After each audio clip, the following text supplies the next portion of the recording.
Good evening. I would like to call the Select Board meeting for Monday, April 7th, 2025 to order, noting that we'll be entering into executive session and returning no sooner than 6 p.m. Can I get a motion, Mr. Pekarsky? Mr. Chair, I move to enter into executive session for the following items. Item A, pursuant to Mass General Law, Chapter 30A, Section 21A6, to consider the purchase, exchange, lease, or value of real property if the chair declares an open meeting may have a detrimental effect on the negotiating position of the town, 62 Route 28. And item B, pursuant to Mass General Law, Chapter 30A, Section 21A3, to discuss strategy with respect to collective bargaining for all town unions and non-union personnel and/or contract negotiations with non-union personnel, and the chair has determined that an open session would have a detrimental effect on the town's bargaining position. Second. Moved and seconded. Any discussion? Hearing none. All in favor? Pete? Aye. Don? Aye. Julie? Aye. Michael? Aye. And I'm an aye, 5-0. Sorry to keep you in suspense. I'd like to call the Select Board meeting for Monday, April 7th, 2025 back into open session. We were in executive session where no action was taken. I'll also note that after this meeting, we will be going back into executive session and not returning to open session. So if you would all like to join me for the Pledge of Allegiance. I pledge allegiance to the flag of the United States of America, to the republic for which it stands, one nation, under God, indivisible, with liberty and justice for all.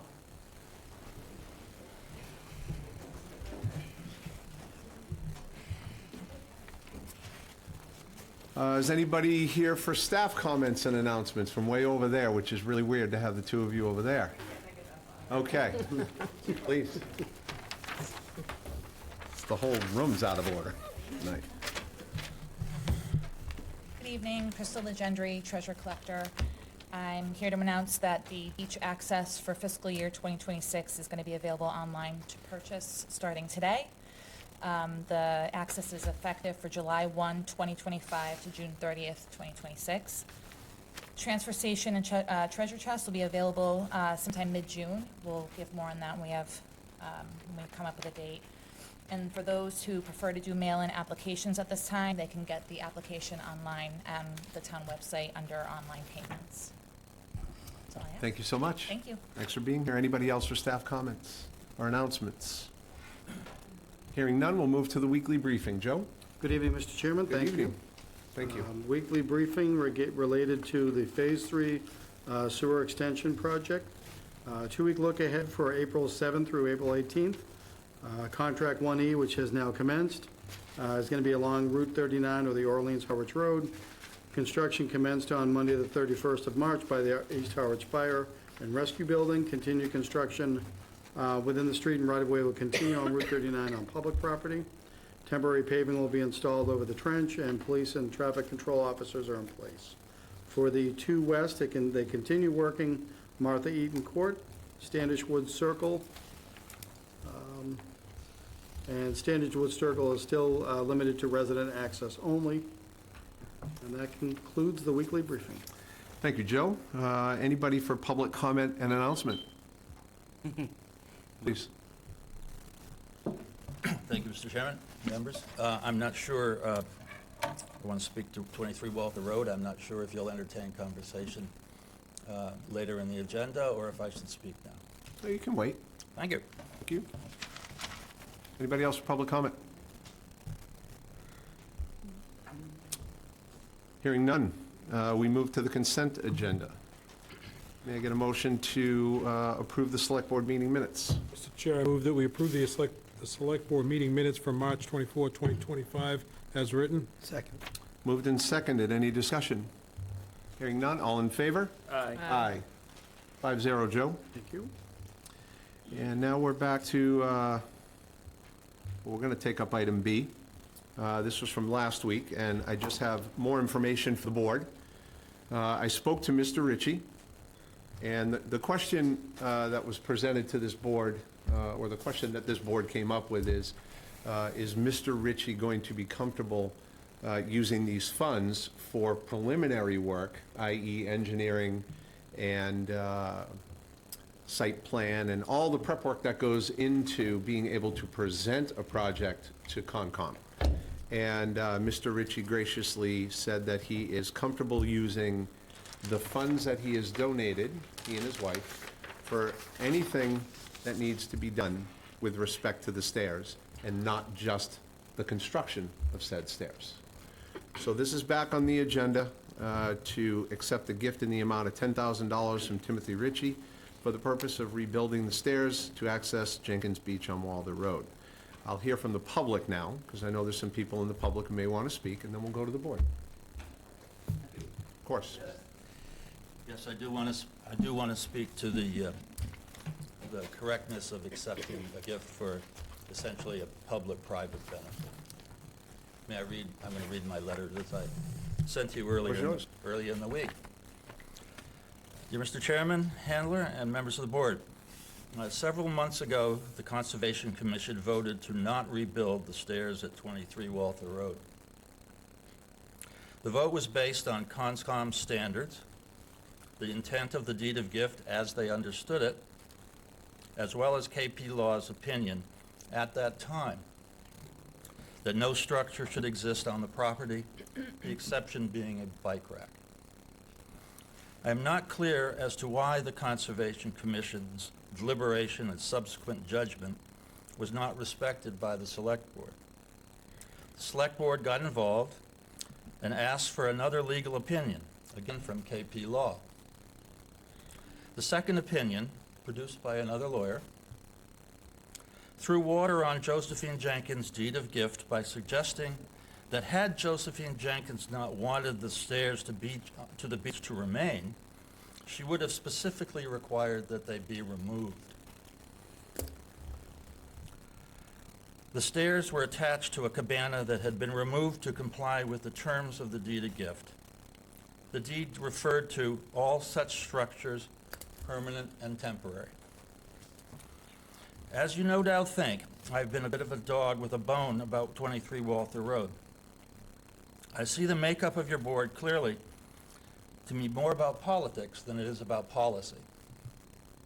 By example, and supported by Chairman Handler's communication to me, I am the only outlier attempting to underpin the sanctity of Josephine Jenkins' gift. The 40 to 50 emails sent to the Select Board in support of the stair rebuild, spearheaded with the advocacy of Richard Waystack, suggests that the Neal Road Beach, as a nearby alternative, is just not enough beach. And just where are those 40 or 50 dwellings on Walther Road? Had the Select Board respected the Conservation Commission in the first place, there would not have been any ongoing back and forth regarding 23 Walther Road. The matter has now become a pretzel. There is a plan pending for the town to accept $10,000 from a neighbor, Timothy Ritchie, who lives across the street from Walther Road, not down the road as was attested in the last meeting. Mr. Ritchie, unlike his neighbor, Mr. Walsh, who paid $5.5 million for beach rights, is understandably motivated to get access to Nantucket Sound for $10,000. His generous, and I'm quoting the board here with that, his generous offer of $10,000 simply imbues a private-public relationship the town does not need to get involved with. It's a bad look. Though Mr. Ritchie may offer even more funds in the future, the Select Board should not be attempting to undercut the Conservation Commission. Given that by its deliberations, the Conscom did not create, nor would have created, an expense for the town with its determination, it certainly follows that any future expenses going forward should rest at the feet of the Select Board. Thank you. Thank you, Matt. Anybody else want to speak on this subject? Okay, let's go to the board. Who would like to begin? Mr. Chair, Please? I move that we approve and accept the gift in the amount of $10,000 from Timothy Ritchie for the purpose of rebuilding the stairs to the access to Jenkins Beach on Walther Road. Second. Moved and seconded. Any discussion? Don? Just to say, Mr. Chair, that I would have been a little happier if we had something in writing in the packet that confirms their desire to shift the money from one place to another. Fair enough. Pete? My only comments, and I'm reluctant to do it, but I'll comment a little bit on, back to Mr. Sutphin, because I appreciate your passion for this, as I told you before, and we can disagree. And that's all this is disagreement on interpretation. You're steadfast on what you believe it states. I disagree with your interpretation. It's nothing more than that. Any emails that came to this board had no impact on my decision. I supported this long before the council opined. And the only other thing I'll say is the Conservation Commission didn't opine on the stairs. They opined on the letter from council saying whether or not the stairs should be there or not. They didn't say the stairs couldn't be put in. None of that was debated by the Conservation Commission that night. So, again, you can disagree with me. Those are the facts as presented, and I'm comfortable with this donation. I would have also preferred an updated letter, but I understand. I appreciate you reaching out and the feedback. But I appreciate the donation, but I would also agree with Mr. Sutphin that I'd be fine with the town paying for all of this, because I do believe that it is right and appropriate. The fact that a resident decided to offer a donation, I appreciate their generosity and will happily accept it, so, thank you. Thank you, Pete. Julie? I agree that it belongs in front of conservation. If they're happy to allow the money to be used, the gift, which was a generous gift, I will repeat that, to be used to create a site plan for it to end up in front of conservation, I'm not opposed to that, but I would also just say that whatever decision is made belongs to conservation. And I don't have anything to add. So we have a motion and a second. No more discussion? All in favor? Aye. Aye. All opposed? Aye. 4-1, Joe?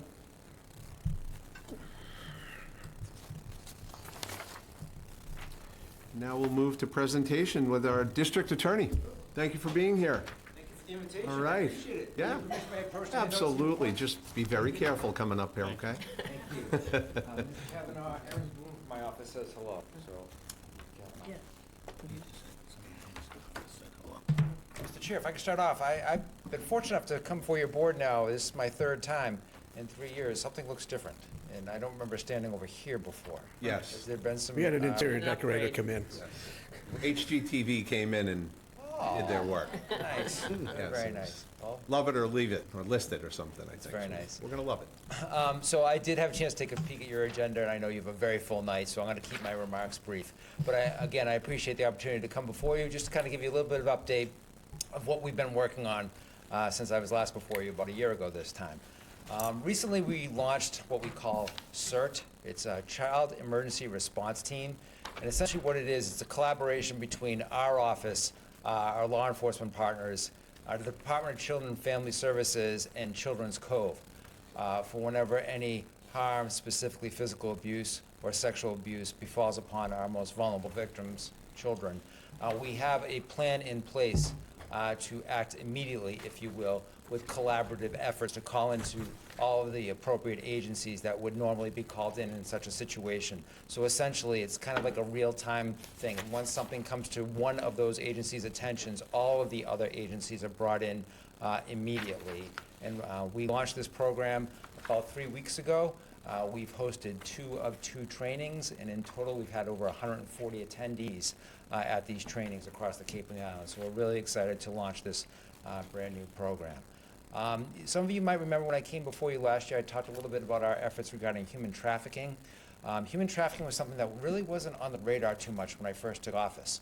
And as we were beginning to grow both awareness to the issue and our law enforcement and prosecution efforts, we applied for some grant money. We got about $97,000 in year 1 of the grant money. And what we did with that money is we hosted some trainings here in the Cape, Martha's Vineyard, and Nantucket, for law enforcement personnel certainly, but also those working in the hospitality and transportation industry, again, to bring some awareness to the issue itself. It's not like we have this particular outbreak across the Cape and the islands. It's going on everywhere, so to speak. But it was something that was under the radar, admittedly, and we just wanted to bring some more attention to it, both in terms of awareness and also certainly our prosecution numbers have gone up. And what that's led to, after we did that after the first year of getting the grant, or year 2 in my office, this year, now in year 3, we were able to secure a $100,000 grant for a statewide conference, which happens to be occurring this week on Thursday and Friday, April 10th and 11th, in Hyannis at the Conference Center. We have 32 speakers from across the country. The U.S. Attorney herself is going to be coming down and introducing her human trafficking team, and they're going to be giving a presentation. I think the last count was we have 212 registrants. Again, law enforcement partners, hospitality, transportation, and some secondary education people will be there as well. So we're really excited that now we've gone from basically about 2 years ago where this wasn't really being discussed here, from having gone to trainings across the Cape and the islands to now people from all across the state are coming to attend, and people from all across the country are coming to present on the issue regarding human trafficking. So that was a pretty exciting update I wanted to make the board aware of. Touching upon briefly our efforts regarding fentanyl. Some of you might remember I mentioned when I took over, we started moving for what's called the dangerousness hearing for anyone that was charged in trafficking fentanyl. Those are your business dealers, if you want. Those are the ones that are pushing the poison to make a buck. And we were very appreciative that the courts were buying into our efforts to try to hold these people from jump. And I just wanted to share with you some numbers that we now have. I started doing this literally on day 1 in January 2023. So when the clock ticked into January 2024, we got the 2023 numbers. And what we saw was there was the non-fatal overdoses were down 10%, and fatal overdoses were down 7%. Okay, that's good. Whether I can say there's direct correlation there or not sure, but you can draw a reasonable inference. Now we've gotten the 2024 numbers. 2024 numbers, non-fatals are down 35% from 2023, and fatals are down 25% from 2023. So again, we think that's some pretty good evidence that our efforts trying to hold the business dealers in fentanyl accountable seems to be working, if you will. Recently it was announced, and I'm not sure if you became aware, our office is always trying to strengthen, as you might imagine, our relationships with law enforcement and certain social service providers. Cape Cod Healthcare had a pot of money, for lack of a better description, available to them. As many of you may know, they have a really sizable addition that they're about to open at the end of this month. And part of the requirements in going through that permitting process, they needed to reinvest some funds in various stakeholders across the Cape. So when we learned of this, we approached them with an idea. There's something called SIMS, Critical Incident Management Systems. What that is whenever law enforcement responds to an overdose situation, they're supposed to enter the information into this SIMS database. And what that does is, when you do that, it puts service providers for that particular individual on notice. Hypothetically speaking, and I'm not trying to pick on any towns here, but if someone from Hanover came down to Hyannis and had an overdose experience in Hyannis, if the officer from Barnstable Police goes back to the computer, puts that information into SIMS, all those service providers from Hanover, where this person was from, would be notified immediately. This was a project that was launched in 2019 on a pilot basis, and a couple years later it began to expand to 14 out of the 15 towns across the Cape. But like everyone, police departments are a little stretched right now on resources. We saw this as an opportunity to try to secure some funds so we could supplement the efforts by police and try to actually expand this SIMS database. Meetings after meetings for about 10 months with Cape Cod Healthcare and the Department of Public Health, we were successful in those efforts.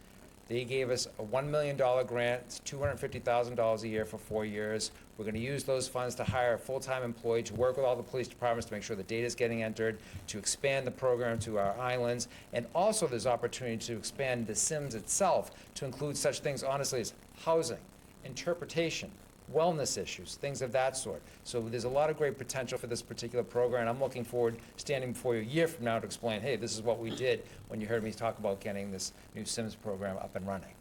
I'm going to end with this, bring it home to Harwich. Every single month, the detectives across the Cape have a monthly meeting, and it's hosted by Detective Bobby Brackett, Harwich's own, right down at the Harwich Police Department. Happens to be this Wednesday for this upcoming month, anyone wants to come along. But the reason why I highlight that is last spring, late last spring. It's a roundtable presentation, if you will. And what started was, as the departments are going around the roundtable, all I kept hearing was elder fraud abuse, elder fraud abuse, elder fraud abuse for all of the departments. So after a few months of this, I asked, can we get some data, some 2023 numbers and year-to-date 2024? And the departments complied. And just to kind of give you a sense of how rampant this fraud is with the elderly, I happen to know the Barnstable PD numbers off the top of my head. They had 397 cases in the time frame. Of the 397, they were able to put a report together in 257 cases. Of those 257 cases, they were only able to go forward with charges in 13.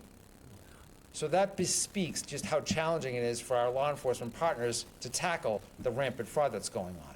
We're working with our Cape delegation. We have great hope that we're going to be able to secure some additional funding. That funding hopefully will allow us to hire a forensic examiner, like an accountant who might be on the back end of their career, made their money in the private sector, may want to engage in some public safety work right now, additional prosecutors and additional victim witness assistants, just to try to put a further dent into the elder fraud abuse that unfortunately is going on across the district. So again, keeping in mind you have a very full agenda. If anyone has any questions, I'll certainly answer, but I really appreciate you giving me the chance to come in and talk. Thank you very much. Anybody from the board? Pete? Just real quickly, thank you for Sure. being here tonight.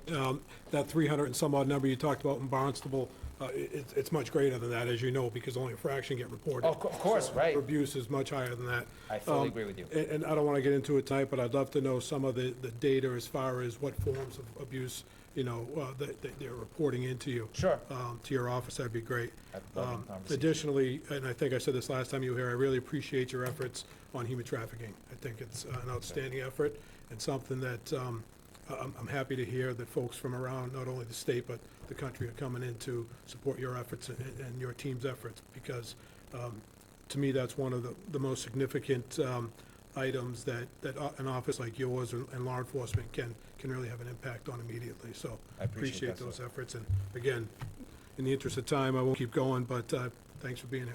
Thank you. Don? Thank you, Mr. Chair. Also, thank you for coming in, and particularly thank you for your ongoing efforts, especially in the elder abuse area. So, thanks again. I don't want to belabor the Thank meeting. you. I will follow up. Thanks again for being here, and I have to say, following up on Pete's point, that the human trafficking, the numbers really jumped out at me when you first started speaking. So just for the public, unit handled 321 charges of human trafficking, Yes. 266 in Superior Court and 55 in District Court, and that's all here on the Cape. Yes, that's our district, yes. Like, phenomenal job on honing Thank in you. on that, because I think it's a massive problem that we all tend to either not notice Mhm. or overlook, or I'm glad you're training people so that there's more awareness. Thank you. And It's a say team hello to effort, Aaron so. for me as well. Yeah, we'll do. Michael? Thanks again for being here. The fentanyl numbers are Yes. unbelievable.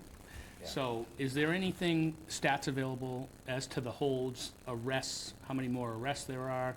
Yearly statistical data? Yes, to answer your question, I can get that to the board. Okay. I will talk to my data person and get you that number. Excellent. Yes. Thank you, and thanks again. Of course. Well, and I'll just echo everybody's sentiments, but I'll also add a little bit of my own.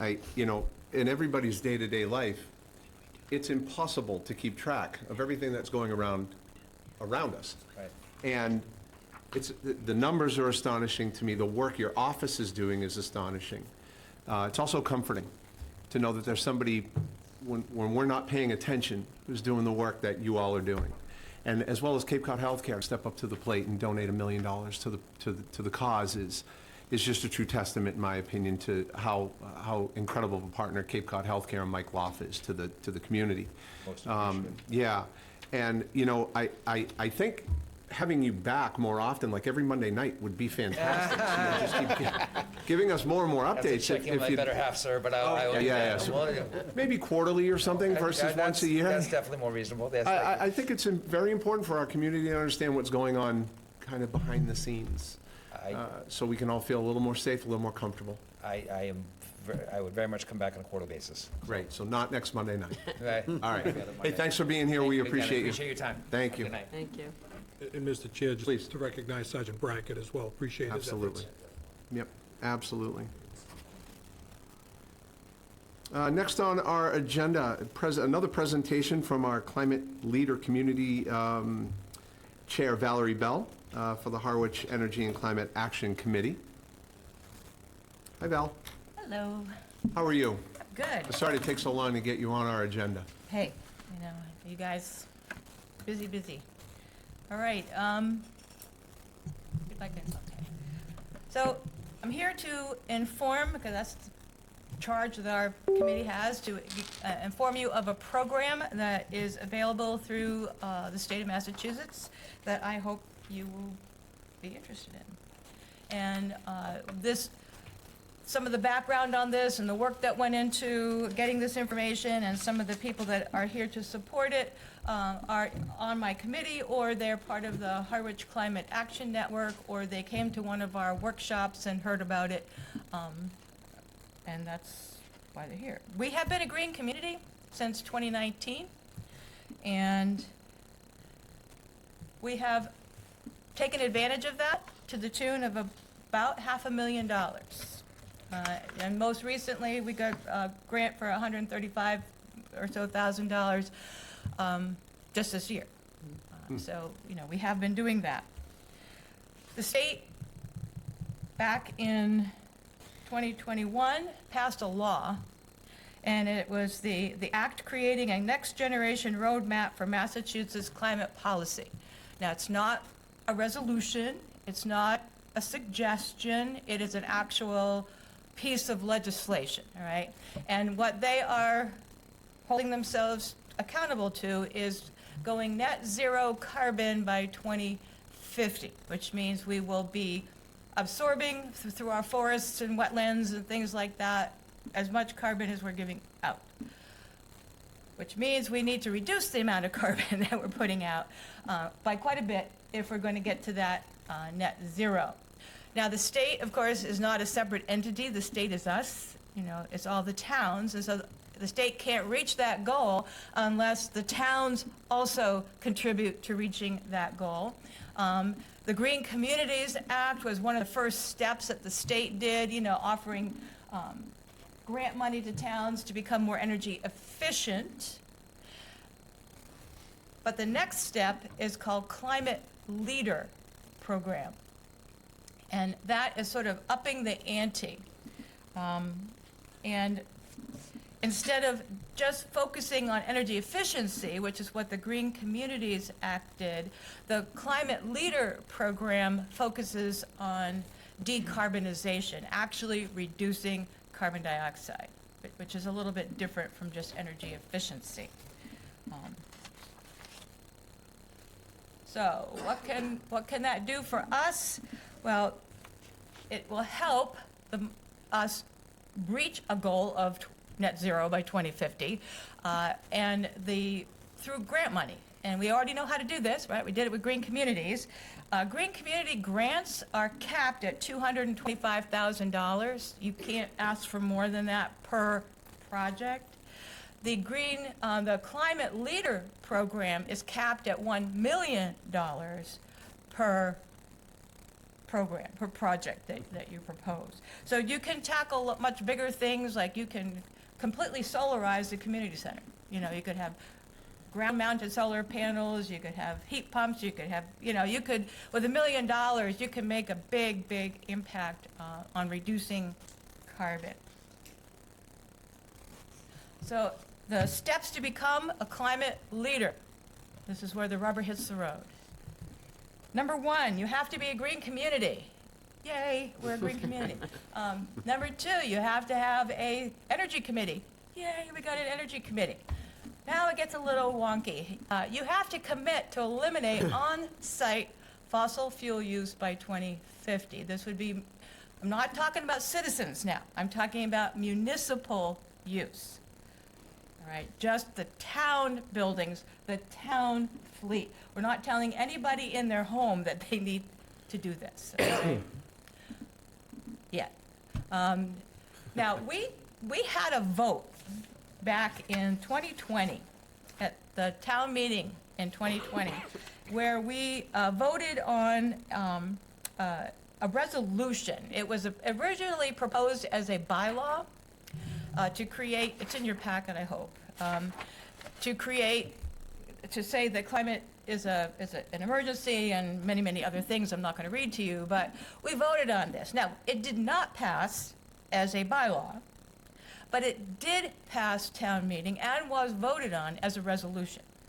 So I think it speaks to the will of the people, you know, that they care about this topic to the point where they voted on this. And just briefly, that this, the town therefore adopts as its policy the objective of reducing net greenhouse gas emissions from human activity within and by the town to zero at the earliest technically and economically feasible time. Now, I know that's kind of squishy language, but the state has given us a deadline of 2050.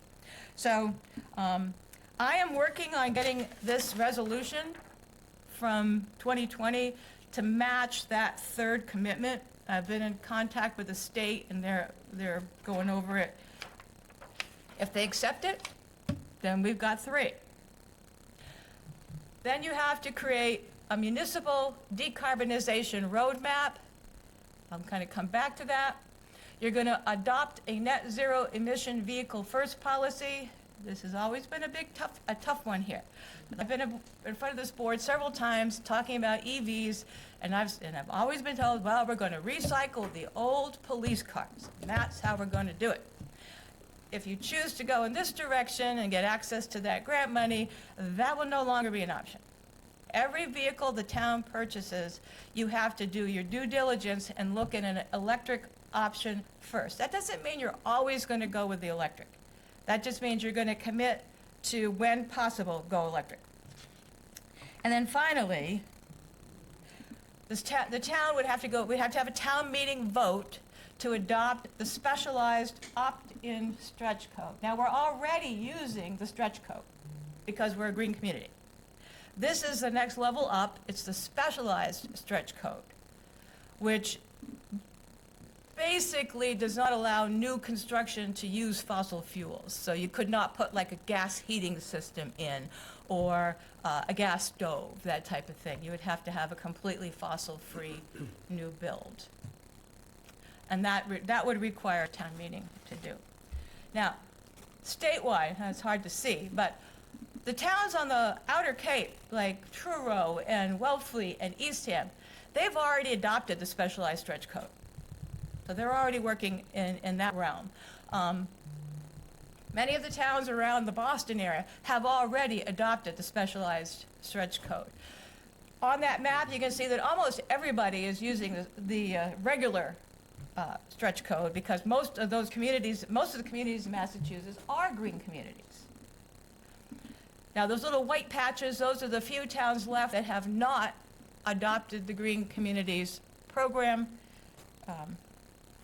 Interestingly, our largest town, Barnstable, has not, but they're in the process. They're in the process. They are actually trying to do that. So there are towns that are already working within the specialized stretch code that I'm sure would help us, you know, if we ask them questions, they would be glad to, you know, tell us about their experiences with it. I had a little fun on the internet. CAT, big producer of heavy equipment, right? They have this is already on the market. It's a electric drive dozer. Now, it's not a completely electric bulldozer, but it has an electric drive. And the advantage to that is it's 20% less carbon emissions. But on top of that, they claim it's 12% lower maintenance cost, 35% more fuel efficient, so it's actually cheaper to drive. And would go towards like reducing carbon. So not that we're in the market for a bulldozer, but a lot of people say, well, you can't do this because heavy equipment is not electric. Yes, it is, you know, and there are many, many examples of this, and more every year. And then my favorite, the police cars. So Chevy already has a fleet of Chevy Blazers that they manufacture specifically for police forces. Right, so that is available. And then come to find out, our neighbors in Wareham are already doing this. So they went for the Ford Mustang Mach-E model, and they bought a few for their police department, and their citizens asked them what they were doing, and their police chief said, well, it's saving money. So these things exist. If you decide to follow the Climate Leader program, you would be required to entertain these types of changes in vehicle purchasing. All right. So, is there help to become a climate leader? And this is really why I'm here today, because what the state is doing is one of those things on that list of what you had to do was create a roadmap.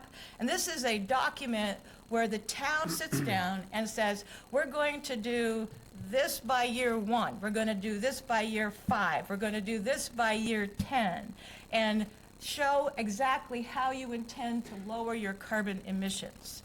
It doesn't all have to be done, right away. You can have long-term plans for that, but you have to do one. And the state will provide, free of charge, a consultant who will come down, sit with the town, and create that roadmap with us,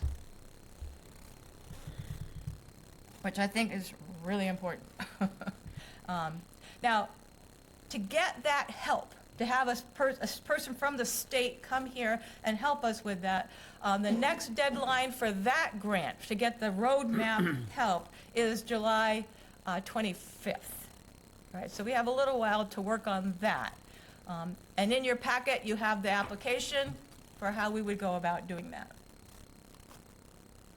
So has any other Cape towns done this? Well, Truro, they already did it. They are a climate leader. They now have access to the $1 million grant, which means they completed all 6 of those requirements. Meanwhile, Aquina, Orleans, West Tisbury, Wellfleet, Eastham, they all have applied for it and have received help to do their roadmap so that they too can apply to be the climate leader and get that money. So we're not going to be all by ourselves out there. Many of our neighbors are already doing this. One of the problems that has come to our attention, not just my committee, but community members too have talked to me about this, is that we don't really have a designated person to write grants or to administer grants or to, just oversee some of these projects. And I think we're missing out. If every time we don't apply for a grant, or we don't try to get some of this state money, that's money left on the table, money that maybe taxpayers would have to make up if you still want to do the project. The town of Barnstable, they hired a guy, and he makes about $79,000 a year, according to their town report. And he's been there about 3 years, and he's already brought in $42 million in grant money to the town. Now, granted, Barnstable's a bigger town, they have bigger projects, but still, he's made his salary many times over for the town of Barnstable. Some other outer Cape towns are sharing a person who is helping them with their climate stuff and their grant writing. I don't have an answer for you on that. There is a summer intern program that's available that you can get a college student to come in for the summer and help with anything related to climate and or housing. And that might be an option. This particular program would, it's the Massachusetts Housing and Climate Innovation Center that is sponsoring it. This particular program does require the town to kick in about $2,500 to the program, but after that, the Massachusetts Housing and Climate Initiative Center takes care of everything else, paying the kids and all of that. It does require that they live locally. We already have a resident in Harwich who's volunteered to provide housing for this person should we decide to do this. There's probably other opportunities out there, but I think we need to think about somebody to help us with these types of things. I also was asked, we have this new local comprehensive plan, and could climate be in part of that plan? The bottom line is, it's not the appropriate document for what we're talking about. This is more generalized. We do hope that when the comprehensive plan is published, it does support the state goals and the town goals of decarbonization. But that's not going to be our roadmap. So, what do we want from the board? We would like you to support this program and see how it can help Harwich mitigate climate change, a cause the town has voted to tackle, and see that it can also save us some money. And we would like that the board will take responsibility for completing the application for help with the roadmap and file it before the July 25th deadline, keeping in mind that the roadmap grant does not obligate the town to continue with the program. So after doing the roadmap, if the town says, no way, we're never going to do the specialized stretch code or whatever, that's it. You have a nice little roadmap, and you're no longer obligated to the program. So that's why I'm here. So Climate Leader Program, we can get help with the roadmap. The application for the help, the grant is in your packet. It's due July 25th. Any questions? Well, first I'll say that was an excellent presentation. Yeah, very, very well done, very thorough, and thank you so much for being here and all the work you've done to put this together and all the work you've done to help our climate over the last X number of years that you've been part of this wonderful town. So I'll turn it over to the board, see if we have any questions. We'll start with Michael. I have no questions at this time. Thank you for the presentation. Julie? I do. Thank you, Val, that was a great presentation. You brought up a lot of good points. And so the summer intern program, and you said there's somebody in Harwich willing to house the person. Does your committee think that they have a project that they could pitch for? Well, if the board decides they would like to apply for the grant from the state to create this roadmap, one of the requirements for being a climate leader, an intern could certainly do some of that background work, gathering the data and, going to the different departments and getting, whatever information is needed to fill out that grant. So for the first part of the summer, they could be working on that, and then for the rest of the summer, they could be working on maybe a housing issue or. Okay, no, that's good. And so, just for this board, I'm willing to make a motion that we would fill out the grant application by the 7/25 deadline if the rest of the board was in favor of that. Right. Don? That particular, I'm just to sorry. clarify before we move on, the roadmap, the state grant, Right. that's no money Separate. involved there. Yeah.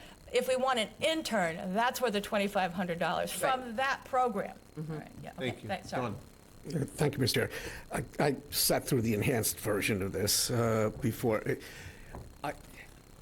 I definitely support the goal, but the question I have, especially since we're coming up against town meeting and this is kind of an overview, is there, I believe you had one, is there any slide that has a matrix about what the enhanced stretch code requires of building from new as compared to what the current code does? Yeah, there are, if you That could be Google that. provided to the board? Yeah, I can get you something like that. The bottom line, if you want to think of it just in big picture, is the original stretch code allowed for fossil fuels as long as it was high efficiency, and they depended more on insulation and HERS ratings and that type of thing. The specialized stretch code eliminates fossil fuels altogether, right? So instead, they still want you to have insulation and a HERS rating and all of that, but you cannot install fossil fuel like heating equipment. It have to be heat pumps. But I'll get you something that. Fireplaces, that kind of yeah. stuff. I just want to make sure that Yeah. in one place, everybody can see. Yeah, yeah, what the I'll differences send are. that along. If you just send that to me, I'll get it to the rest of the board. I will. Thank you. Pete? No questions. I appreciate your presentation. A lot of strong points. And, I think it's a process that I clearly struggle with some aspects of it, but, I think the ultimate goal of trying to do better for the planet is admirable for all of us, and I can definitely agree with you on that point. So, thank you for your time and your presentation and all your efforts. One thing before I go, green communities, we've benefited from that. Climate leader, we could benefit from that financially. The state has a deadline of 2050 that they want this done, this net carbon zero. Right now, because we're a little ways out, not as far as you think, but a little ways out, the state is providing a lot of carrots. Oh, well, here's this program, you sign up for it, we'll give you some money. Here's this program, sign up for it, we'll give you some money to do it. Eventually, the carrots will disappear and mandates will start coming down from the state. And this specialized stretch code will become the regular building code in a couple of years. That's how it's been going the whole time. So as much as you may not agree with some of the things in that specialized code, it's coming. And I've always tried to get us to be a little in front of this instead of behind it, so I don't want the state to tell us what we have to do. I'd like us to plan what we want to do. And this is one way we could do that. Thank you. Thank you. Now, hold on now. Oh. Well, you're a powerhouse, I'll tell you that. You're something else. Does the board have anything else for Val? Don? Just as a process, thought, has administration, has they looked at this and they have any kind of recommendation themselves? So yeah, Val gave a presentation about just about a month ago. Went through all of the materials. I did explain that we may have some personnel costs for the intern. The roadmap process, though, is a policy direction of the board. So there are things that we can do in the short term, but there would need to be more guidance and direction from the board. So intern application, we can pursue that. We could pursue the grant for the roadmap, per se. The rest is up to the board. Thanks. So is that a yes? I mean, before I- We haven't voted, so Don't know yet. that's a nothing Don't right know now. yet, Val. Anybody want to make a motion? Yeah, I want to get the language right, so basically, I would move that we approve administration moving forward with applying for the Climate Leader Grant, is that correct? It's a climate leader roadmap grant, grant. yeah. Not grant, roadmap. It's just a roadmap. We're not going to apply to be a climate leader No, but for the grant to. That's it, Right, yeah. to Yeah. design the road. to get us some help. Right. Yeah. You say that all over again, please? I think we have the motion right. Do we have a second? Sure, second. Don, second. Any discussion? Michael? My only discussion is I was not prepared to act on anything tonight, and I need to see examples and do my due diligence. Yep. Not going to vote on Yep. anything based on your Yeah, presentation. you've got the packet. It has plenty of links that will get you to all Yes. the information. So I'm going to vote no. I'm not Yep. against it yet, but I am going to vote no tonight. I, too, would like to get a little bit more information. I'm definitely not against this. I just wasn't prepared to make a vote tonight. Okay. And I'm happy to do the work with you. I'd be happy to provide anything you need. Well, you're going to do a lot more than that to help me out, I can promise you. And we'll use administration to get a little bit more Joe's information. up to speed on this, so he can answer a Absolutely. lot of your questions. Absolutely, and so, I can't yeah. wait to sit down with Joe and hash it all out, and then we'll get something back to the board, Perfect. so that the board has more information. I don't want to see any negative votes That's- tonight. that's so where I was going I'm going with to it. withdraw my second so that we I can, know, yeah. I'd Yeah. rather see Well, us unanimous. That's So we're- basi- so the sense of the board, that's all I'm looking for. The consensus That you are is- interested, you're going to look into this, Absolutely. I will hold you to And it. I know you will. I'm a little afraid of you, to be quite honest with you. And the 25th deadline is approaching. I hear you, I respect it, and I understand it, and we'll get to work on that as soon as tomorrow. Thank you. You're Thank welcome. Thank you for being here, I So, appreciate you. can we just- Hold on. Okay, well, we're going to clap, and then Julie. I just want to, let's give her a timeline that we commit to bringing it back, so we keep it on. Yes. How about just after town meeting? Okay. Yeah, Just after town meeting. I understand that completely. Thank you for that. After town meeting, I'll circle back with you if I don't hear from you. I'll try to get that stuff for you done, with comparing the two codes. It's us. and more information. But like I said, in your packet, you got a lot of stuff. You can look at a lot of it on your own. And anything that you do want the board or one of us to have, send it to me, and I'll get it to the whole board, because we're all going to vote. Okay. Thank you so much, Val. Appreciate you being here.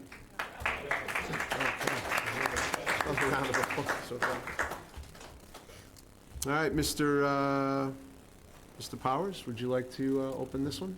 Yes, please. I'd ask you to open up the town meeting warrant under A, because B, Article 54, after discussion, has been discovered that the act is still an act and not the law.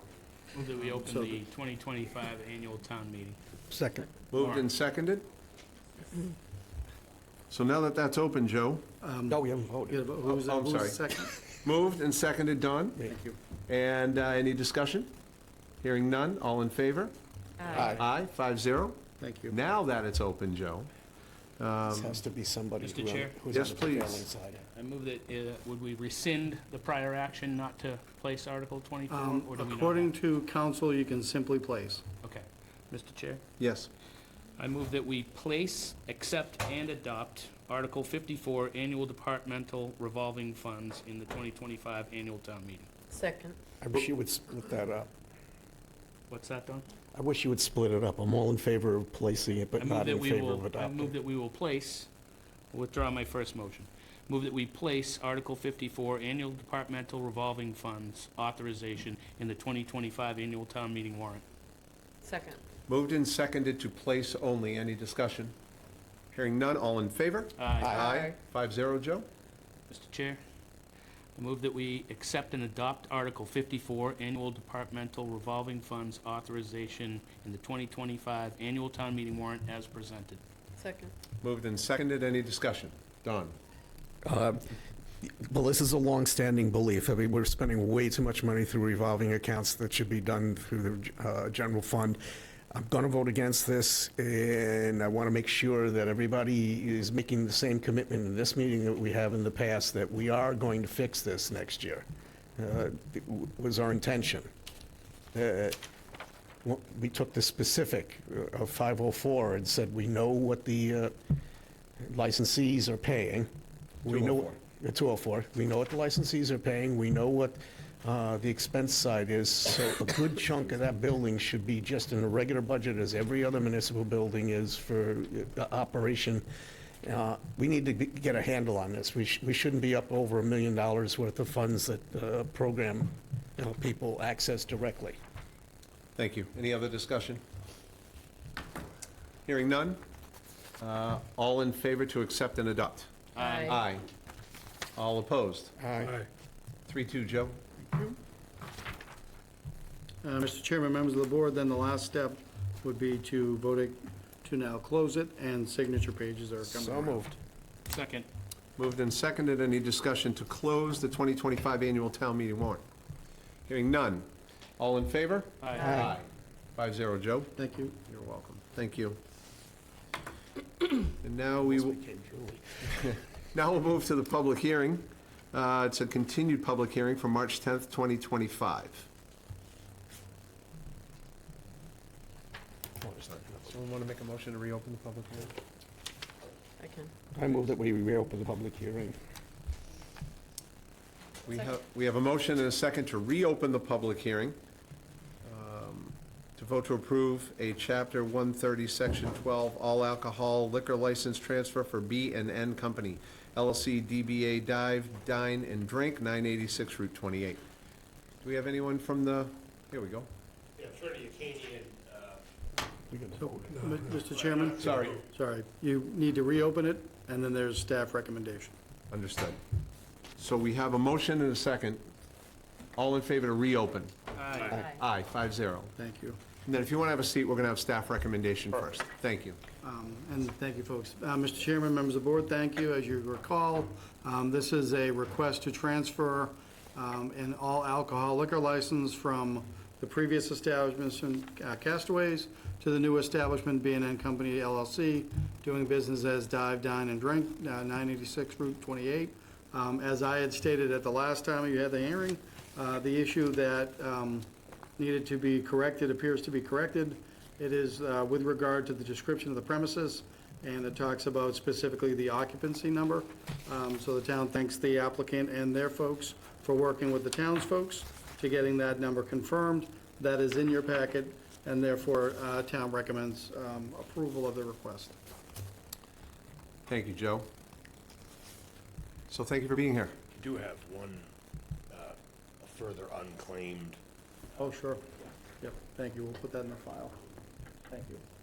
I don't know if you need to hear from the applicant or if I'm in the right spot. You're in the right spot, so it's your option, and then we're going to open it to the public to hear what the public has to say. And Okay, well, Nicole is ready to go. She's had a lot of experience in the beer and wine service industry. She had a number of jobs. I thought the most interesting one was, for 10 years, she operated and ran a concession stand at Gillette. And apparently, unknown to me, the Kraft family partners with nonprofits. And she ran this one concession stand for this nonprofit, and then they share the proceeds, which was not something I knew. But I can say that, working in that environment will prepare her well for running a bar. for Little Harwich, sure. Thank you so much. And does anybody in the public have anything to offer? Hearing none. Mr. Chair, I move that we close the public hearing. Second. I couldn't even get the ask out. Moved and seconded. Any discussion to close the public hearing? Hearing none, all in favor? Aye. Mr. Chair, Please. move that we vote to approve a Chapter 138, Section 12, all alcohol liquor license transfer for B&N Company LLC, DBA Dive, Dine, and Drink, 986 Route 28, as presented. Second. Moved and seconded. We'll give that to Julie this time, Joe. And any discussion from the board? I'll just add that the police department had no objection. Hearing no discussion, all in favor? Aye. Aye, 5-0, Joe? Thank you. And welcome. Yeah, good luck. Good luck. Congratulations. Thank you so much.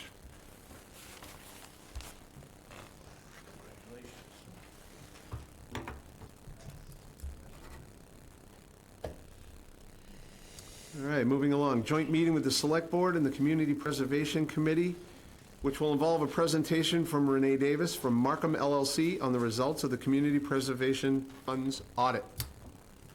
So if you all want to come up and call your meeting to order, please.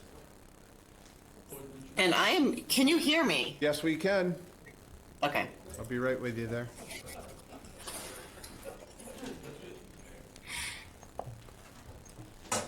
Really only need two of you at the table, and then the rest of you can stay in the back. But just let's call it to order, and You're getting three of us. Sorry. three's fine.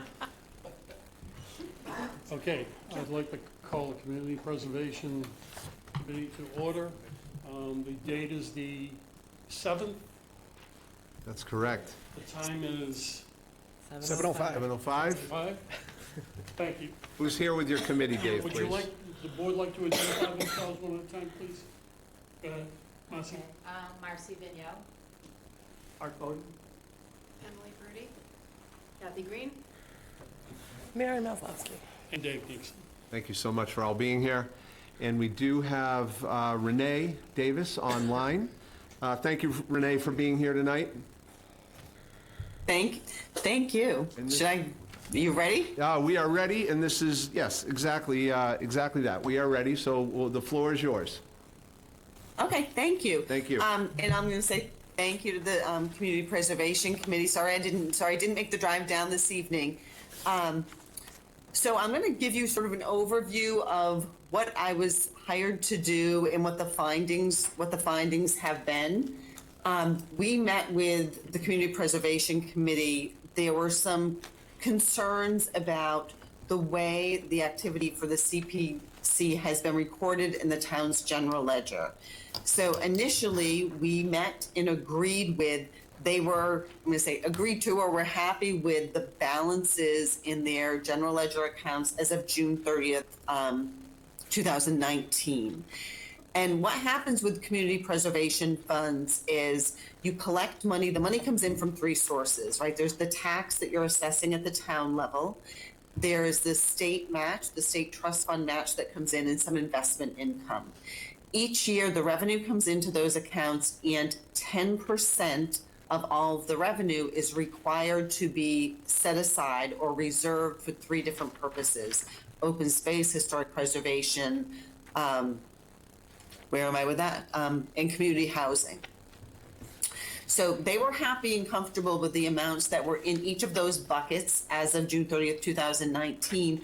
And there were a list of projects that were ongoing that funds had already been appropriated for or encumbered for at that point in time. So there were about $2.5 million worth of funds, projects that were ongoing. For funds to be expended from community preservation from that account, they have to be recommended by the Community Preservation Committee, of course, and voted at town meeting. So we were charged with and agreed to go from June 30th, 2019 through June 30th, 2024, and trace all of the activity that was voted by town meeting to what happened in the town's general ledger. So over the course of that time, there have been a few different changes in the town's finance department, the people that were sort of making these entries. And what happens is sometimes people will come in and sort of have a different way of doing things. So there was a little bit of lack of confidence. Things may have gotten behind in the way that they were being recorded in the ledger. So we went year from year. And I'm going to give you a brief summary of what we found with the end result of that. The first year we went through was June of 2020, or fiscal year 2020. The reserves that were put into the three different buckets were what was voted at town meeting, which was 10% of the budgeted amount of revenue for the next year. We didn't disagree with anything. All of the other votes that were voted at town meeting happened. In other words, if you voted a project, it came out of the correct bucket and went into a reserve for encumbrance, and that project was ready to be expended. The only thing at the end of 20 is nobody recorded a reserve for expenditure. That was okay. It would be reversed out in the subsequent year, so there's no overall long-term impact. So 2020, we're okay with the result. Fiscal year 2021 is where we started having issues with what was the way the activity was recorded in the ledger. What I want to reiterate is the money all went into the correct fund. So it's not that money was missing overall. All the revenue went into the fund. The revenues were actually recorded in the right accounts. What ends up not happening, and I'm going to say from this point forward, is we cannot always trace the amounts that were recorded to put into the reserve buckets. So what that means is when, there's supposed to be 10% each year that's recorded from your revenue to go into each of the three reserve buckets. For fiscal year 2021, there was one plug entry that was made in the ledger. It looks like it was made late in the game. One entry was recorded, and there's no support for the amount. So we can tell you what was supposed to be recorded. We can't get back to the numbers that were recorded. We actually went through the accounting office, looked back to see if they could find any support for the entry. They weren't able to see any detailed support for that. So what you're going to see, one of the recommendations that we're going to make is for fiscal year 21 to sort of back out the entry that there's no support for and to record entries that are supported by the votes of town meeting. This doesn't mean money goes into any other fund. Again, it's all within the Community Preservation Fund. What it will do is change the balances of undesignated fund balance, reserve for open space, reserve for historic preservation, and so forth. So it'll change the reserves, change undesignated. For fiscal year 2022, the reserves weren't recorded at all. So we can see all of the other town meeting votes being booked. So if you voted a project, the project was recorded properly, but there was no entry made to reserve the 10% in each of those buckets. So again, we're recommending a reduction in the undesignated fund balance and an increase in the reserve accounts for those. Fiscal year 2020, so that's fiscal year 2022. One of the issues that they brought up to us was to look into very specifically a land grant that came in. So There was a vote for a project, I'm gonna mess up the name of it. It is Six Ponds Great Woods Project. The Community Preservation Committee appropriated funds to be spent for this, a land project, $950,000 in total in fiscal year '23. In fiscal year '24, there was a state reimbursement of $400,000 towards that project. The money, when it came out of the part of the money, most of the money came out of the open space reserve. When the money came back in, it came into undesignated. So it did come into the correct fund. We can trace the money, it just came in as regular revenue. It was never sort of credited from where it came out of. So another recommendation would be to move that money to replenish the open space reserve so that they get their money back. Now, the other sort of big thing that happens over the course of this, we've actually gone through with Eric Hinscherf, who's working, as well as Ed, who's been working in the town accounting office. Every year, town meeting, and this is the recommended practice, when you're going into the next year, you vote at town meeting to reserve 10% of your budgeted revenue. So you reserve 10% of what you think you're going to take in. And usually the budgeted revenue is conservative. You don't want to over budget. You don't want to take in less than your budget. So you budget pretty conservatively. So you're making your reserves based on your estimate. At the end of the fiscal year, if your actual revenues come in higher than what you budgeted, you're supposed to be putting into those reserves 10% of your actual revenue. So going back in time, that sort of true up at the end of the year hasn't occurred. So the end result, your undesignated fund balance was overstated and your reserve accounts were understated. Now, when we talked to the accounting department about this, they said yes, but, and they have a good point, and I do want to make sure we bring it up.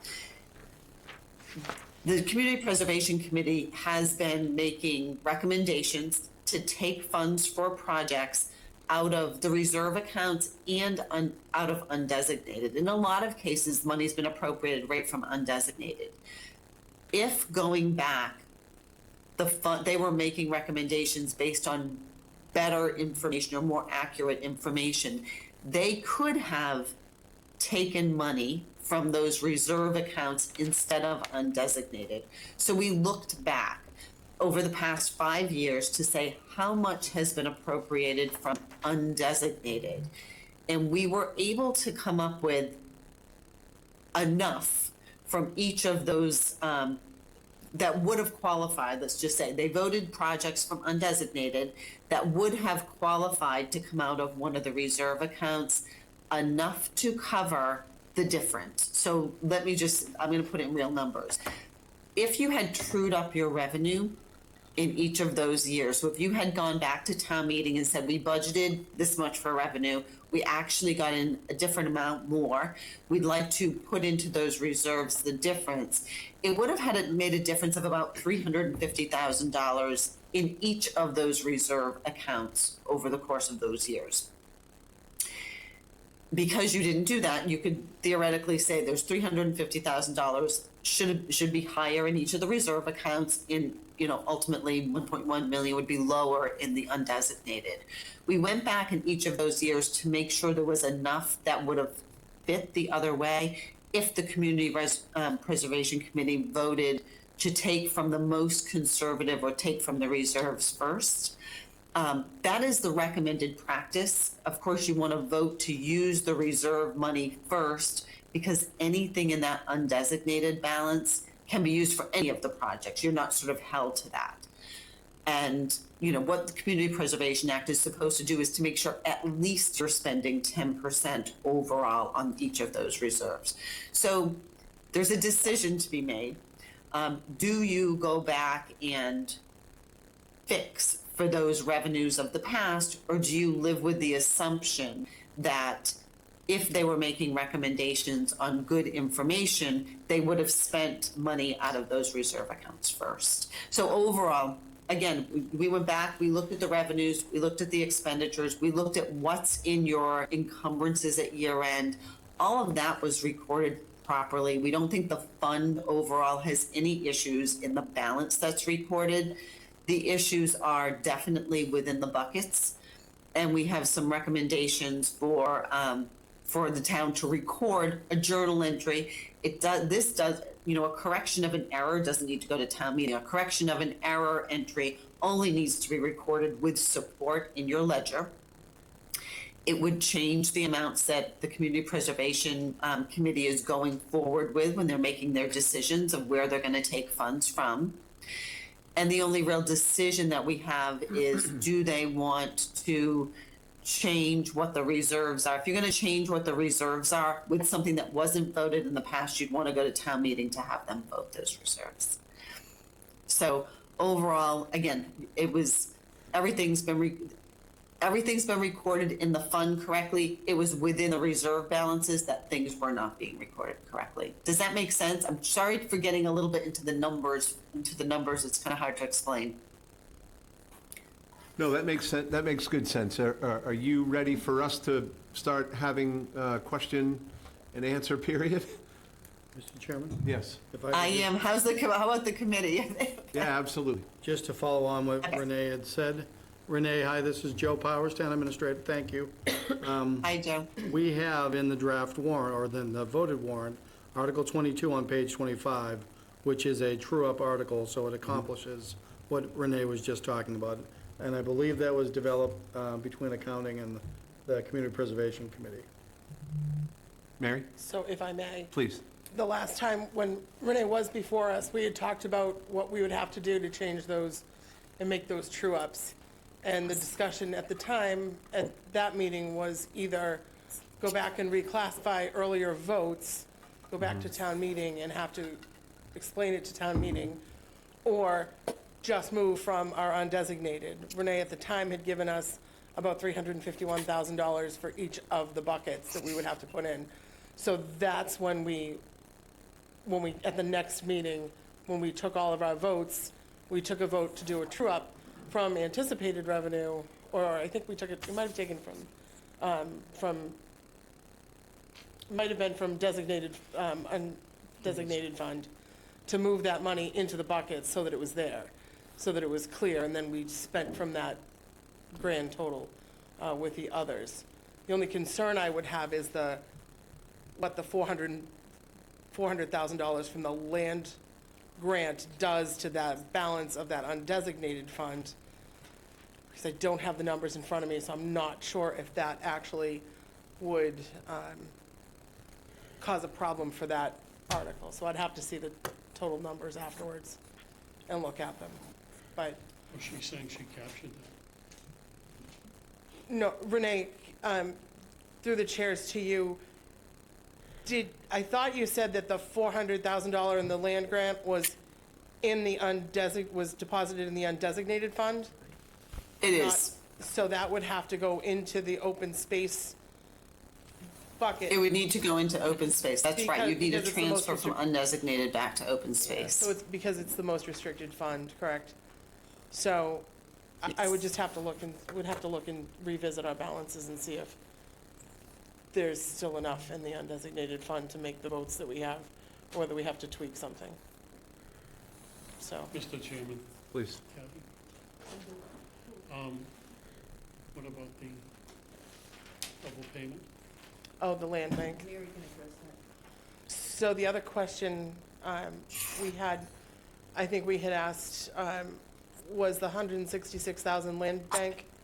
It looked like in one year town meeting voted twice, and we weren't clear as to whether, we didn't think it was paid twice, but we didn't know what happened to the two votes.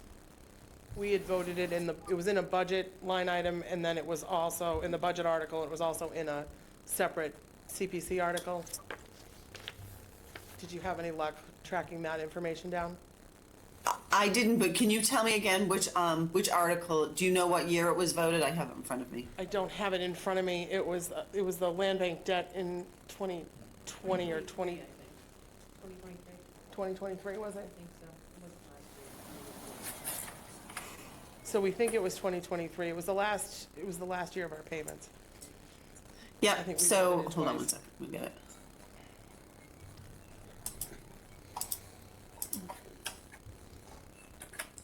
So it was recorded, yep, so I do have it. It was recorded just as a transfer out, so the debt all gets paid out of the general fund. It was voted to get, it was voted to get paid from CPC. It was recorded in CPC as a transfer out to the general fund where the debt was paid. So I think you're okay with that. Okay, thank you. Anything else, Mr. Chair? The members of the board? Okay, I'll turn it over to my board now. Michael? Thank you. If the CPC committee is happy with the audit, then I'm happy with the audit. Took a long time to get here, but most important is that you guys are happy with the numbers. You wanted this audit for quite some time, so I guess the first question is, are you happy with the audit? I guess my question would just be, Renee, will you have updated spreadsheets for us? I know you had given us some. I will. What I'll do is forward you, I think last time I was there, I showed you actually the working copy of the spreadsheet. And what it gets you to is your, like where we started, where we agreed the 2019 numbers were to what you have as of June 30th, 2024. There, as I mentioned, there's some adjustments that Ed will make on the ledger so that your ending balances per the ledger agreed, but I'll send you the spreadsheet so that you can see where we get our numbers from. And then the only thing I will say going forward that we would recommend that you change in your process is to make sure once a year that you do a true up of what you budgeted for your reserves to what the actual reserves are. And I have that sort of summarized in a report that I can present to you. Great, thank you. Mr. Chair, through you.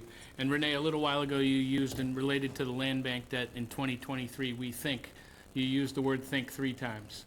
So I would only ask that you present back to the CPC committee and our board a definite answer, not the, I think we're all set.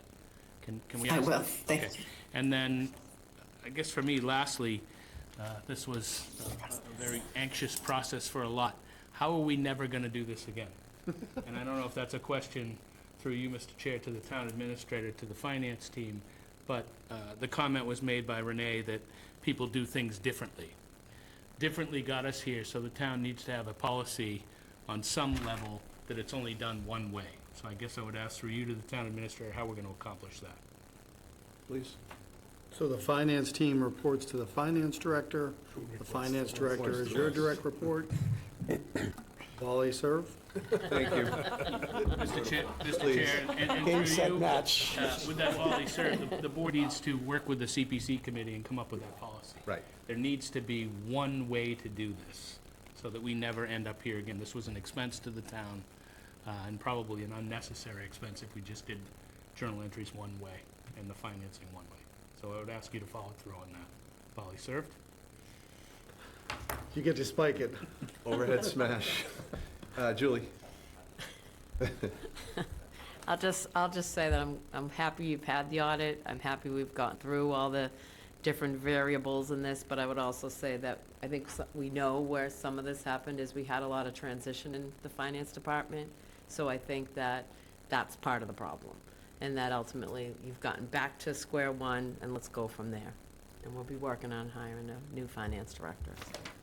The other point, I think, to Renee's comment about people doing things differently, we had been asking about whether we needed to do a true-up because we knew we were conservative in our estimates, and we had been repeatedly told, no, we didn't need to. But when Renee looked at the real numbers, they're large enough that DOR would require us to do a true-up, so it makes sense. But, you know, to her point, people do things differently, and that's obviously something that we need to just add a second article every year to just true up the numbers with our estimates to our actuals. So thank you, and thank you for, requesting it and obviously the follow-up, so I appreciate it. Don? Thank you, Mr. Chair. This is more for the audience than for you folks, but I am going to pat you all on the back because it took an extraordinarily great amount of patience. This wasn't really a pursuit as much as it was a quest.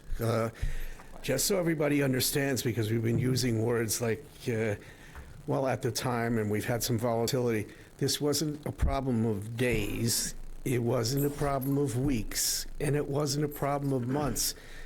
David has been talking about this for years.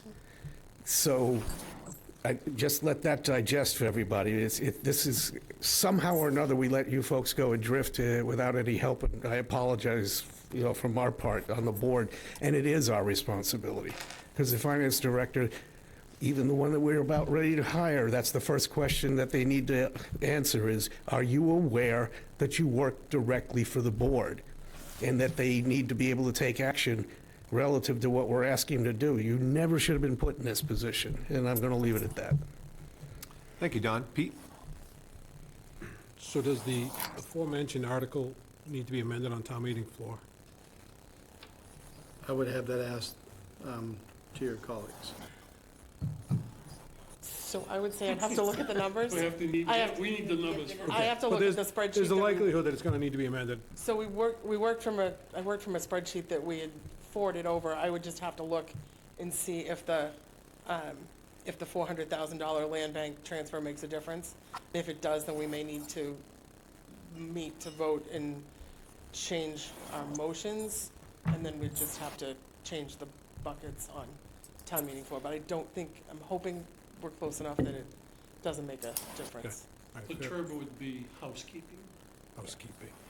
There you go. Motion could correct that, though. So, in any event, I just wanted to be clear on the actual article that's in the packet, so. More to come, I guess. I didn't want to interrupt you because I know how the thoughts just Right. fly out, Just so go takes ahead, off. Joe. Well, at the risk of complicating, there is a true-up article, which is Article 22, and there is a housekeeping article, which is Article 23. So I don't know which one would be used to true up, would it be the true up of the housekeeping?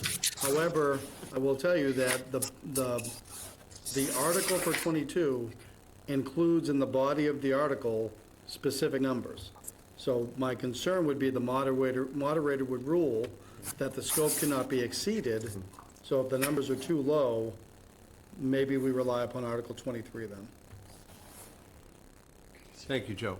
And when you get to the resolution as to whether or not you feel it needs to be amended on town meeting floor, would you just I think you're the liaison, right? I am. Would you just let the liaison know one way or the other so we know what to expect? As soon as we have Renee's report, we can look at the numbers and compare them and just make sure that they make sense. And I can look at, Thank I'll you. take a quick look tonight and see whether it looks like the 400,000 is gonna make a difference, but,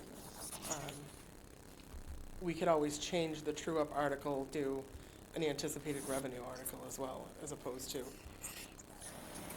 having it come from undesignated. So, we might be able to do that. We have some. Crossing my fingers. We might be able to do that as well. Why should it end simply? Okay. Renee, what's the timeline for the data to get to CPC? We're done. I mean, for all intents, I need to clean up a little. I can get it out this week. So it includes a spreadsheet, so I need to make sure I send it. Like it can't be, it has to be electronically sent. How should I get it to them? Send it to the CPC. Okay. The email CPC at Harwich, whatever the new is, but Just type it that way. Yeah, I would, honestly, I would That prefer it to was- go to administration first, and then have it sent to you and sent to us at the same time. Can we do that? Certainly, I can share with my colleagues in finance. Yeah. I do think it should come to the executive agency first. Yeah, I agree. So we'll send So it I can to, have that, I'll have that over via Joe's office this Perfect. week. Is That'd be that okay? great. Thanks, Renee. Thank you, Renee. How fast can you get it to us? Say again? How fast can you get it to us? Lickety-split. Thank you. Leave your computer open. All right, well, thank you, Renee, for being here, unless the board or your committee has any other questions. Questions from the board? How about our board? Thank you, Renee. Um, You can adjourn. Okay. CPC. Thank you, everyone. Second? We're adjourning. Thank you, Renee. Thank you. Thank you all. Mr. Chair, Please. could I ask that we take one item out of order and go to contracts on the wastewater? Absolutely. Contract with Waterworks Consulting, please? Sure. If the board's ready for a motion, I'll make it. I know we talked about. There's a change that I just need to, yeah. We Thank can, Dan, would you come on up, please? Thanks for being here, Dan. Of course, appreciate the out-of-order consideration. We'll let the room clear out, and then nobody really wants to stay to watch your contract.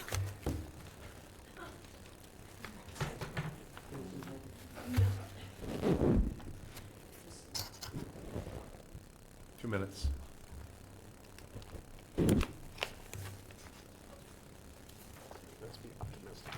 I know, yeah. Give me a chance to sign something.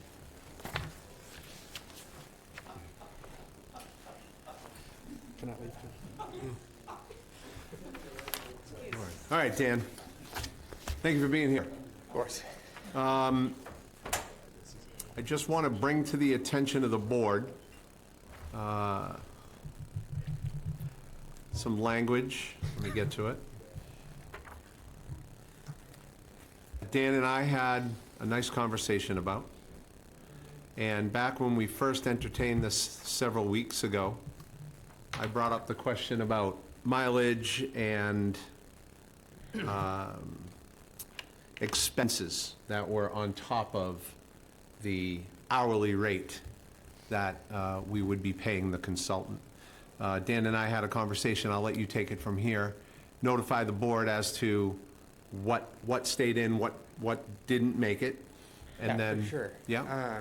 You know, so the only thing with regard to the original sheet that I think is in your packet that I would request be retained in there with regard to expenses is just the mileage, the 67 cents per IRS mileage reimbursement on the car. But beyond that, I would have no issue striking any of the other items. So as I look at this in front of me, which is in the agenda packet, mileage is at 67 cents per mile. And then we also have outside services and subcontractors, cost plus 10%. You'd be comfortable striking that? Yeah. And then, Assuming it would, I could, if there is some subcontracted expense at some point, it isn't expected that I just assume that cost. I could do cost plus 0%, I think is, not that I'm anticipating hiring subs, but in the event that you said, hey, Dan, I want you to use this, you know, pump person to come in and do something, and I had an expense, I would look to be reimbursed for that. that's reasonable, so it would be a strike of 10%, so it would be cost of that subcontractor or outside service. And then with respect to expenses, that's still in here. Would that be also cost only?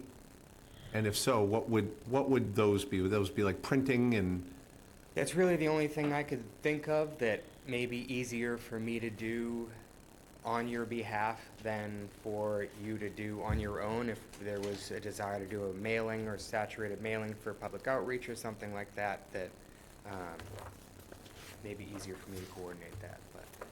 Okay, so if there's a motion to be made, What were you reading from? page 209 of the packet.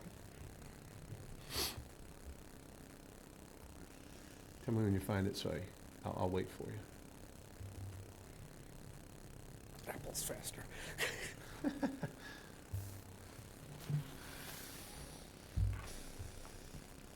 So, Mr. There it Chair, is. Yeah. once Select Board Member Howell is complete and you make the motion or say what the motion's going to be, I will move that motion.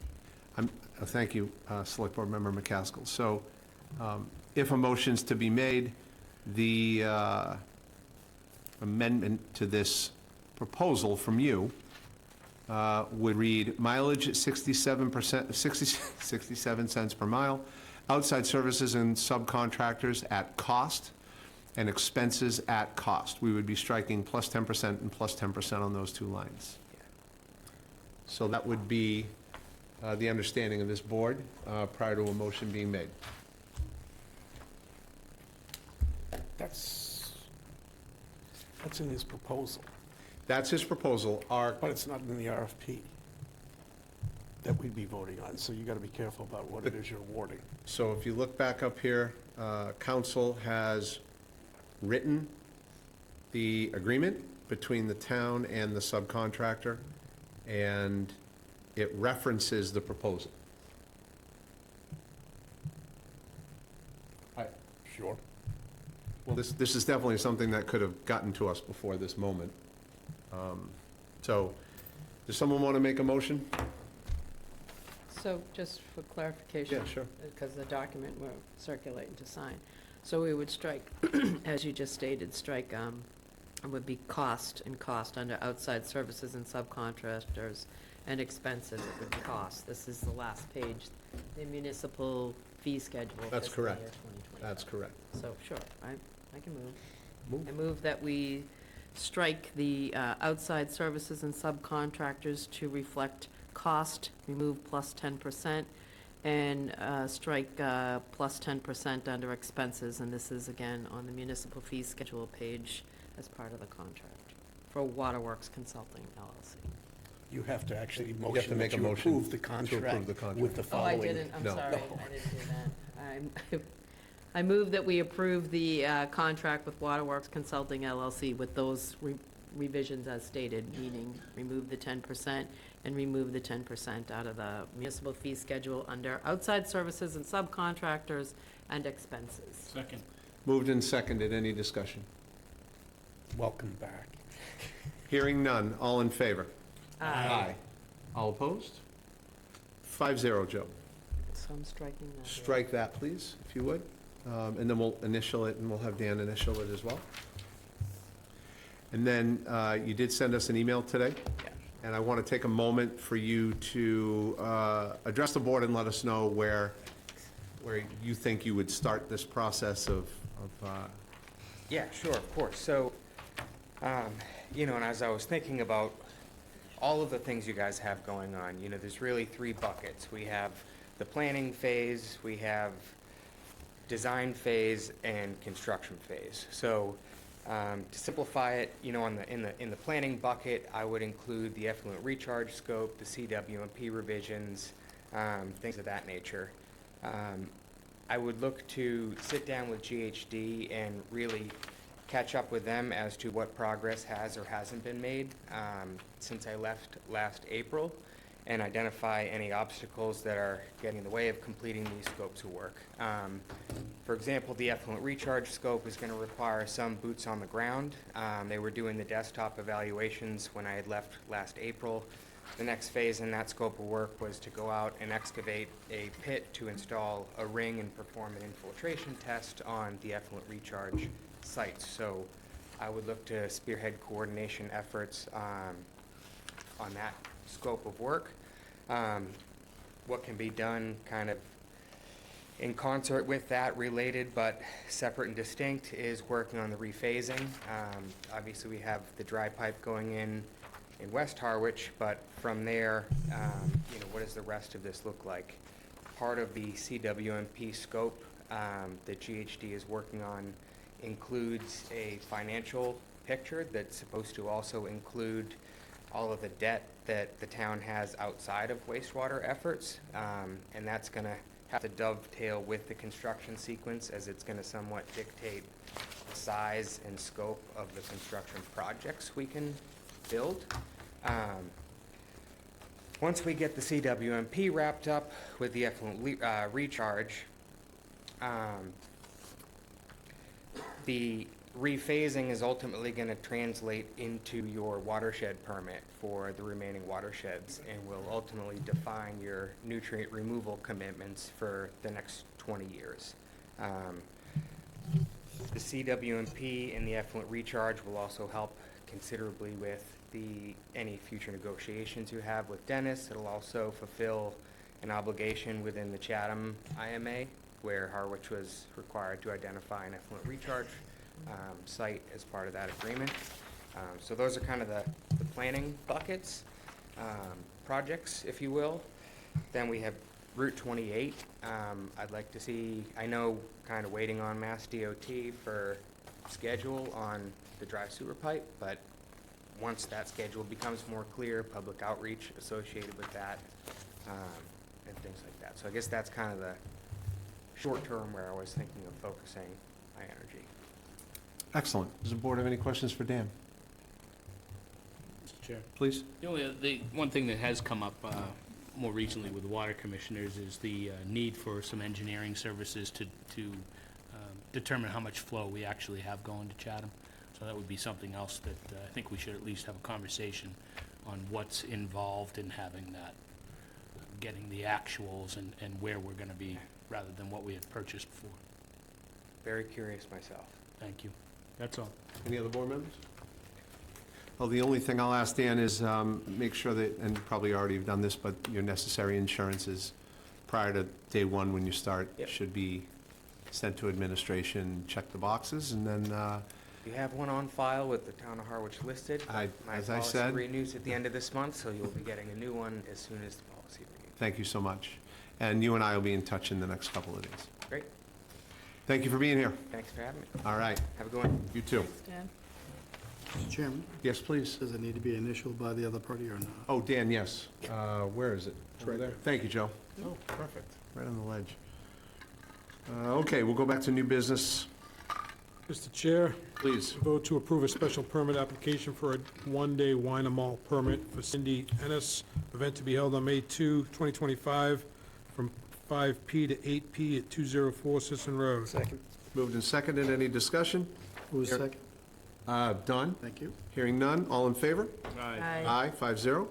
Chair, I vote to approve a special permit application for a one-day wine and malt permit for Cape Cod Rugby, events to be held on May 3, 2025, May 10, 2025, from 10 a. to 3 p. at 75 Oak Street.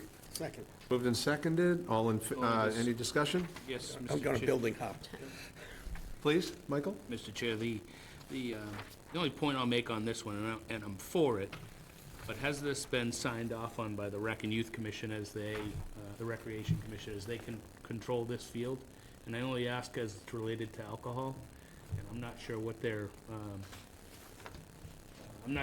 policy is on that, so maybe the motion, we just add to the motion in the second if we can, with approval of the Recreation Commission. So moved. I'll second it. Moved and seconded. Good point, Michael. And Town I administrator has They, a hand I up? believe they've Staff done this, from Rec did sign off on this. They did. Yep. Okay. Thank you. done this before over there. Moved and seconded. Any more discussion? All in favor? Aye. 5-0, Joe? Chair votes to approve the following 2025 seasonal on-premise liquor license renewal. Ashwood Food Service, DBA Jake's at Cranberry Valley, 183 Oak Street, pending a passing fire inspection. Second. Moved and seconded. Any discussion? Mr. Chairman, fire inspection, I believe, was submitted today. Thank you, Joe. Michael, did you have something? That was all I was gonna ask, is if it had come in the meantime. Excellent. More discussion? All in favor? Aye. 5-0, Joe? Mr. Chair, move to approve the following 2025 seasonal common victual license renewals. Number 1, Pellamon Earl Operating LLC, DBA Pellamon Earl, 30 Earl Road. Second. Moved and seconded. Any discussion? Hearing none. All in favor? Aye. 5-0, Joe? Number 2, Sunday School IC Holding LLC, DBA Sunday School Ice Cream, 606 Route 28. Second. Moved and seconded. Discussion? Hearing none. All in favor? Aye. Mr. Chair, I move to approve the following 2025 amusement license renewals. Hall's Carts, Inc., DBA Bud's Gold Carts, 9 Sisson Road. Second. Moved and seconded. Any discussion? Hearing none. All in favor? Aye. Aye. 5-0, Joe?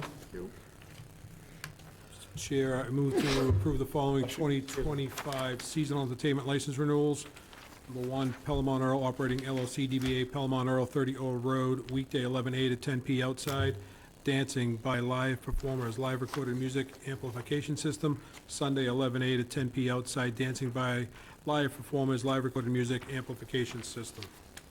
Moved Second. and But, seconded. are those date times consistent with last year?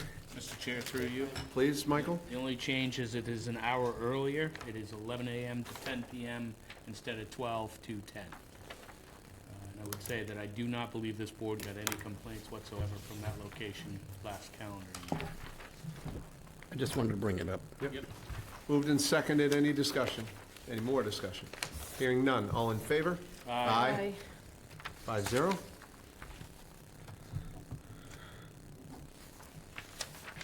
And on to old business. Discussion on next steps on finance director search. The only thing I will bring up is we are very close to naming a date, Joe, for our interviews. And that date is Wednesday, April 16th. And I'm wondering if, and it would begin at 3 PM. So I have a couple questions on that. Is that enough time for notice, in your opinion? We'll find out.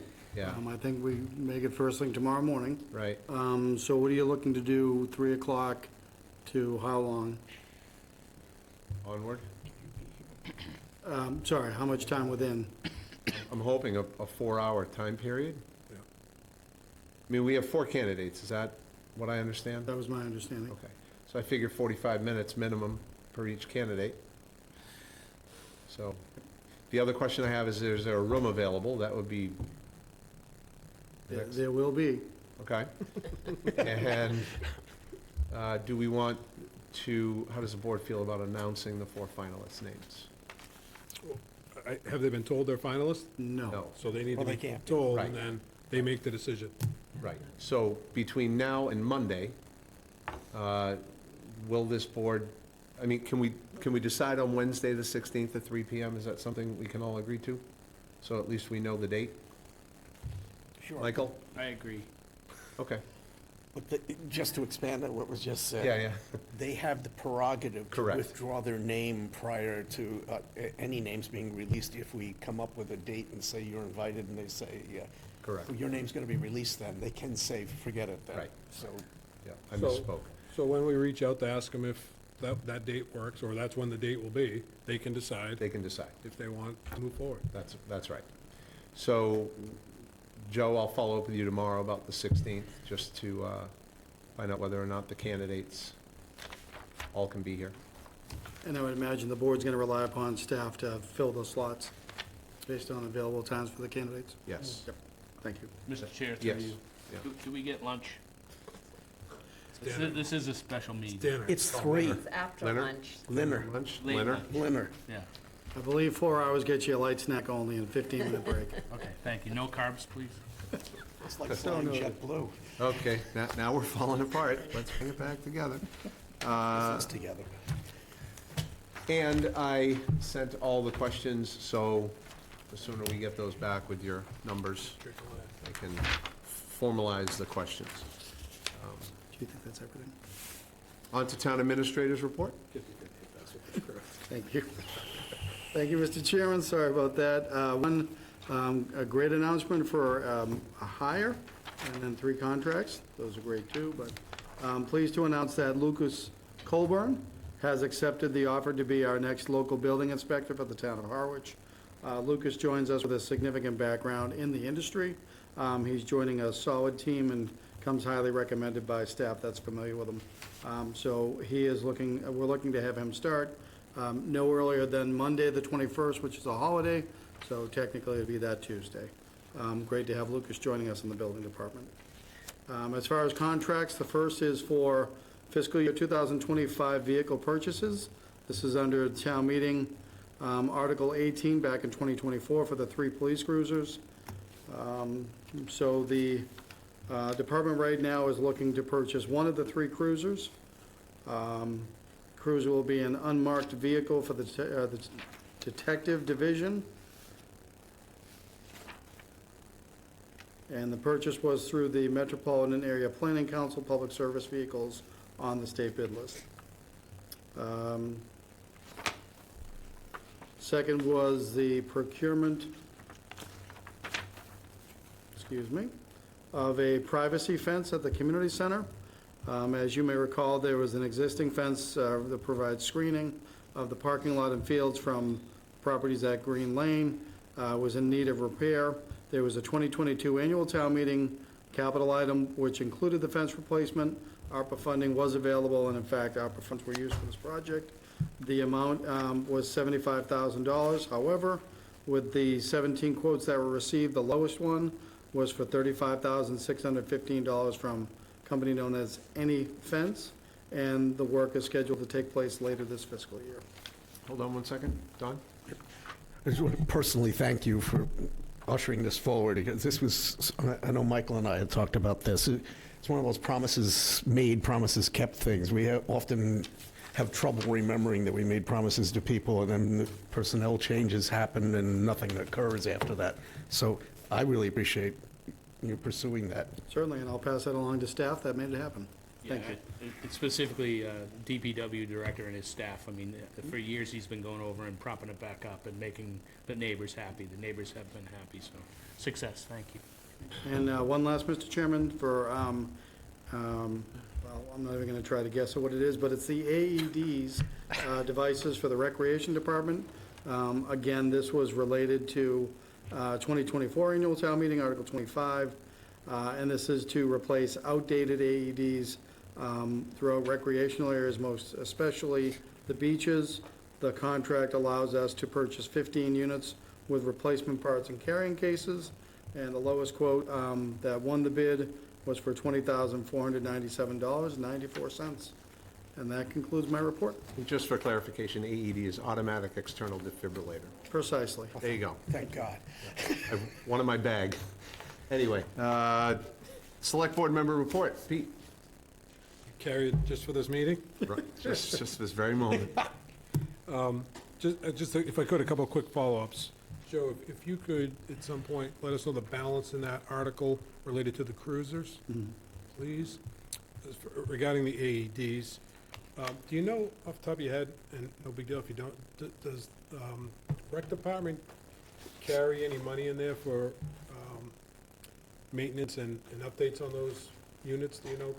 I believe typically that's why we have replacement parts, that when we do acquire them, it's carrying case and nominal replacement parts. So the team does it themselves? Not necessarily. No, okay. There could be a vendor that comes in, but I can follow up on that. It's in the revolving fund. Good, thank you. I'll skip you for now. Michael? I have nothing. Julie? Donald? I had something a couple of minutes ago, but not now. And I have nothing. Motion to adjourn? Hold on. Recess. We wish. Motion to, can we adjourn this one and go back into executive So session? you would recess the open meeting. It's Recess. my understanding you're going back into executive session. You'll only be coming out for the purposes of adjournment. That was my motion. Second. Moved and seconded. Any discussion? Mercifully none. All in favor? Aye. Opposed? No, I'm not opposed, aye. 5-0, 4.5. Thank you, Matt. 5-0.